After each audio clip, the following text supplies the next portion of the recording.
La Primeira República Miranda do Douro. Aos 18 dias de 1910, a alcura Manuel António Cameirão é eleito presidente de la Primeira Comissão Administrativa de la Câmara Municipal de Miranda do Douro. Ao que se sabe, a bem ver, a mostrar que nem todos os membros do clero de la altura se punham do lado dos que se opunham ao novo regime republicano. Pelo que sabemos, não foi só o alcura António Cameirão a tomar posse, também o fez para o lugar de vice-presidente desta comissão administrativa, alcura António Eduardo Falcão. Ao discurso de aclamação da República feito pelo cura Cameirão 9 dias depois da vitória republicana, chega mesmo a ser um discurso animado pelos ideais republicanos de liberdade, igualdade e fraternidade.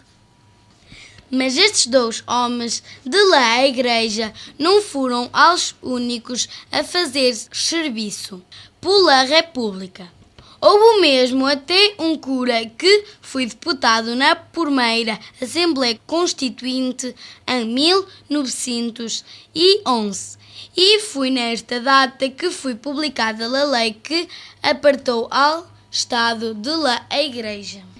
Segundo o cura Afonso da Cunha Duarte, a Igreja estava apeada ao consentimento do rei. Mas, com o amanhecer da República e com a lei de separação dos poderes, teve pela primeira vez autonomia e livrou-se do Estado.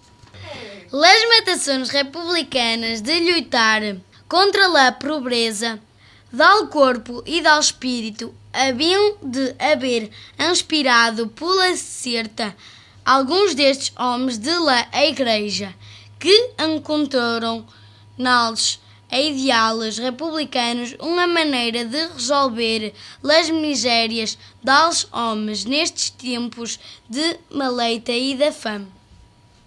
Grande parte dos problemas camariários cercavam-se na repartição e distribuição dos terrenos baldios dos povos do concelho. Pensavam desta maneira arrematar com a pobreza nestas terras de alpraino transmontano, que emporreavam muitas de las gentes pela imigração de Espanha e outras nações. Afortunadamente, as coisas não foram assim tão simples. E a distribuição destas terras vindo a criar lutas, a bem dizer em Sandim, que era o povo mais grande do concelho. Outras dos grandes matações foi a instrução secular. Alugaram-se por todo o concelho casas e ocuparam-se as casas que pertenciam à igreja para servir de escola. Ainda se deve ao movimento destes republicanos a criação da Escola de Artes e Ofícios de Miranda do Douro e do posto zootécnico de Malhadas, para conservar a raça bovina mirandesa.